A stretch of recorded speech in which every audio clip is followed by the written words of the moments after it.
আসসালামু আলাইকুম। আমার হাতে যে স্যামসং মোবাইলটি দেখতে পাচ্ছেন, এই মোবাইলটির সমস্যা হলো মোবাইলটিতে অটো চার্জ হচ্ছে দেখায়।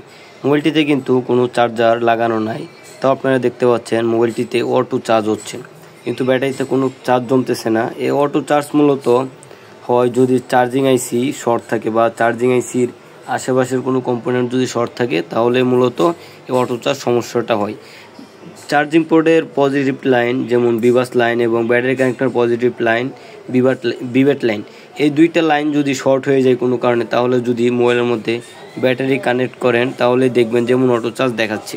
তো এখন আমি মোবাইলটা খুলে ফেলতেছি, খুলে আপনাদেরকে দেখাবো যে আপনাদের কাছেও যদি এমন সমস্যা আসে তাহলে কীভাবে এই সমস্যাটি সমাধান করবেন।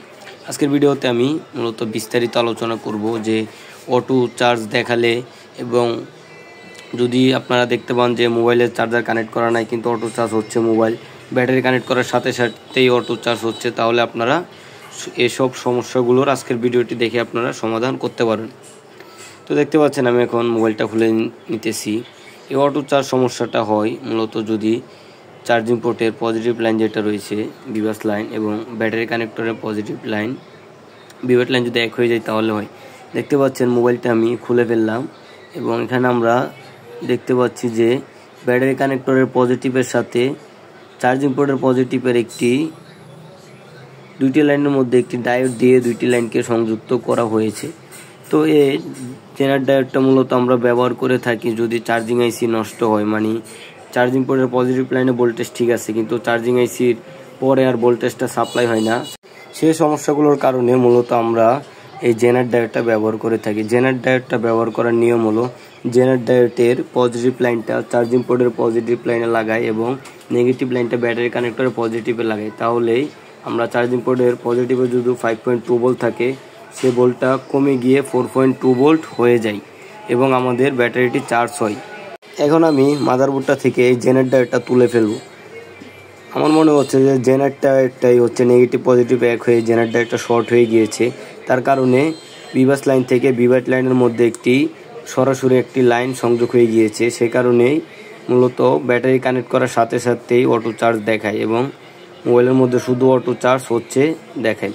দেখতে পাচ্ছেন এখন আমি ব্যাটারিটা কানেক্ট করতেছি, এখন কিন্তু কোনো অটো চার্জ দেখাই যাচ্ছে না, কিন্তু আগে যদি ব্যাটারি কানেক্ট করতাম মোবাইল বন্ধ অবস্থায় তাহলেও কিন্তু অটো চার্জ দেখাতো। আর চালু করলেও তো আপনারা প্রথমে আমি দেখাইলামই যে অটো চার্জ নিজে নিজে মোবাইল চার্জ হচ্ছে দেখাচ্ছে। মোবাইলটি চালু হচ্ছে, দেখতে পাচ্ছেন এখন কিন্তু আর অটো চার্জ হচ্ছে না, এখন মোবাইলটি স্বাভাবিক রয়েছে। তার মানে সমস্যাটি হয়েছিল বিভেট লাইনের পজিটিভ থেকে এবং চার্জিং পোর্টের পজিটিভ লাইনটা যে জেনার ডায়োডটা ব্যবহার করা হয়েছিল মোবাইলটা চার্জ হওয়ার জন্য, সেই জেনার ডায়োডটা মূলত নষ্ট হয়ে গিয়েছিল, সেই কারণে লাইনটা সরাসরি বিচার্জ লাইনে ভোল্টেজটা ব্যাটারি কানেক্টর পজিটিভের ভোল্টেজটা বিচার্জ লাইনে চলে আসছিল, সেই কারণে চার্জার না লাগানো অবস্থায়ও দেখাতো যে মোবাইল চার্জ হচ্ছে, মানে মোবাইল বুঝতে পারতো যে চার্জার লাগানো আছে, যেহেতু 5.2 ভোল্টটা 4.2 ভোল্টটা সরাসরি বিচার্জ লাইনে চলে এসেছে। আমরা জানি ব্যাটারি কানেক্টর পজিটিভে একটি মোবাইল চার্জ হওয়ার জন্য ভোল্টেজ থাকে 4.2। এখন আমি একটি মাল্টিমিটার নিলাম, দেখব যে চার্জার লাগানোর পরে এখন ব্যাটারি কানেক্টর ভোল্টেজ কত রয়েছে। দেখতে পাচ্ছেন ব্যাটারি কানেক্টরে 1.99 ভোল্টেজ রয়েছে, তার মানে ব্যাটারি কানেক্টরে যদি 1.99 ভোল্টেজ থাকে, এই মোবাইলটি আমি মেপে দেখেছি যে এই মোবাইলটি চার্জিং আইসির সমস্যা।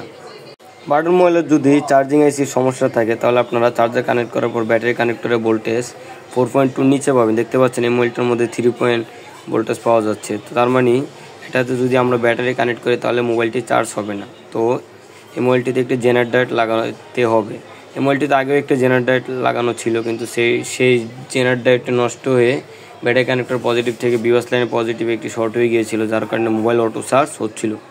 তো দেখতে পাচ্ছেন এই জেনার ডায়োডটা আবার যেভাবে আগে লাগানো ছিল ঠিক সেভাবে জেনার ডায়োডটি লাগিয়ে দিব। জেনার ডায়োড লাগানোর নিয়ম হচ্ছে চার্জিং পোর্টের পজিটিভ লাইন থেকে ব্যাটারি কানেক্টরের পজিটিভ লাইনে, তো চার্জিং পোর্টের পজিটিভ লাইনে জেনার ডায়োডের পজিটিভ লাইন লাগাবেন এবং দেখতে পাচ্ছেন আমি জেনার ডায়োডের নেগেটিভ লাইনটা আমি ব্যাটারি কানেক্টরের পজিটিভ লাইনে লাগালাম এবং ডায়োডের পজিটিভ লাইনটি চার্জিং পোর্টের পজিটিভ লাইন যেমন বিভাস লাইনে লাগালাম। দেখতে পাচ্ছেন এখন যদি আমি এখানে চার্জিং পোর্টের মধ্যে চার্জার কানেক্ট করি তাহলে আমরা ব্যাটারি কানেক্টরে ভোল্টেজ পাবো 4.2। দেখতে পাচ্ছেন আমার জেনারেটরটি লাগানো শেষ হয়ে গিয়েছে। আপনারা ঠিক এভাবে জেনারেটর লাগাবেন। তো এখন আমি এখানে চার্জার কানেক্ট করতেছি। চার্জার কানেক্ট করার পর আমি এখন আপনাদেরকে মেপে দেখাবো যে ব্যাটারি কানেক্টরে ভোল্টেজ কত রয়েছে। আপনারা মাল্টিমিটারটাকে 20 ভোল্টে নিয়ে নেবেন। দেখতে পাচ্ছেন আমি ভোল্টেজ মাপতেছি। ব্যাটারি কানেক্টরে ভোল্টেজ দেখাচ্ছে 4.19 এমন ভোল্টেজ দেখাচ্ছে, আপনারা দেখতে পাচ্ছেন কিনা। এবং বিভাস লাইনে ভোল্টেজ দেখাচ্ছে, চার্জিং পোর্টের পজিটিভ লাইনে 5.2। দেখতে পাচ্ছেন ব্যাটারি কানেক্টর পজিটিভে 4.2, 4.1 এমন ভোল্টেজ দেখাচ্ছে। তার মানে 4 যদি উপরে হয় তাহলে একটি মোবাইল চার্জ হবে।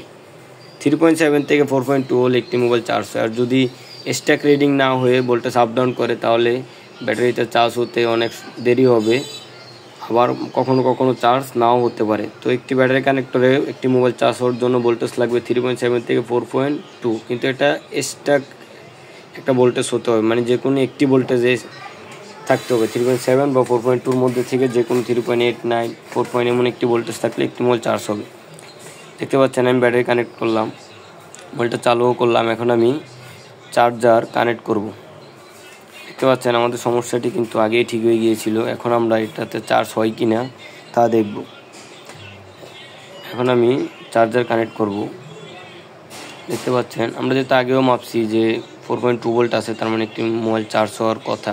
দেখতে পাচ্ছেন এখন এই মোবাইলটি চার্জ হচ্ছে। তো আমাদের সমস্যাটি 100% সমাধান হয়ে গিয়েছে।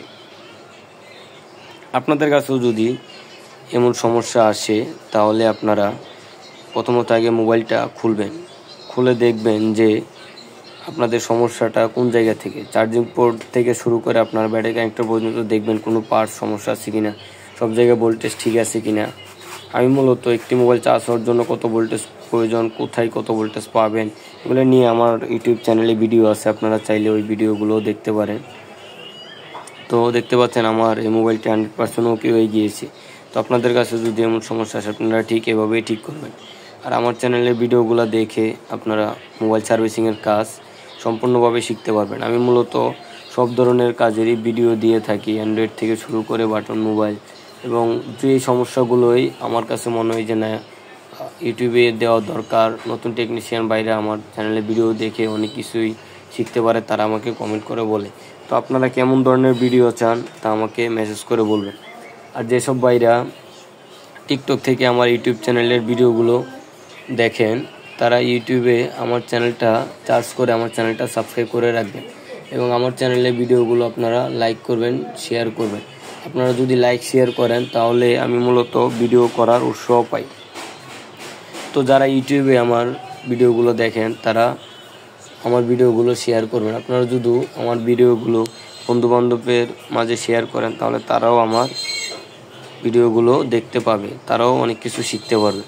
তো দেখতে পাচ্ছেন এখন আমি মোবাইলটা ফিটিং করে ফেলেছি। এখন আমি কাস্টমারকে বুঝিয়ে দেব মোবাইলটা। দেখতে পাচ্ছেন মোবাইলটা 100% ওকে হয়ে গিয়েছে। তো এতক্ষণ আমার চ্যানেলের ভিডিওটা দেখার জন্য আপনাকে অসংখ্য ধন্যবাদ এবং আপনাদের কাছে একটা অনুরোধ থাকবে আমার চ্যানেলের ভিডিওগুলো দেখে আপনারা লাইক করবেন। ধন্যবাদ।